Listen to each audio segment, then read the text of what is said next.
PP रहनुमा शाजिया मरी ने कहा है कि कई इलाकों में हमें हिरासा किया गया है। पीपी के वोटर्स को हिरासा किया जा रहा है। जो भी धांधली के हटकंडे हैं, बिलावल साहब ने वाज़ेह कह दिया है कि हम धांधली को किसी सूरत बर्दाश्त नहीं करेंगे।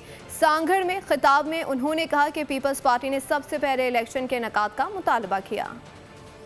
कल बिलावल साहब की रैली कुछ ऐसे इलाकों से भी गुजरी जहां पर लोग बड़ा अपना क्लेम करते रहे, जहां वो किसी सियासी जमात को एक्टिविटी नहीं करने की ख्वाहिश रखते थे, लेकिन अवाम ने साबित किया कि तमाम इलाके कराची के अवाम के इलाके हैं, वहाँ अवाम बसते हैं। तो ये मैं आपको क्लियरली कह दूं कि हमने जो भी धांधली के इक़दामात या जो भी धांधली करने के हथकंडे हैं, उसको चेयरमैन बिलावल साहब ने खुद रिजेक्ट किया है और उन्होंने ये वाज़ेह कहा है कि जो लोग समझते हैं फॉर्म 45 या फॉर्म 47 को मैनेज कर लेंगे, उनके लिए ये पैगाम है।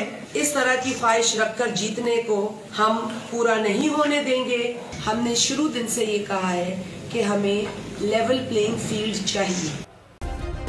सब्सक्राइब करें और बेल दबाएं ताकि कोई खबर रह न जाए।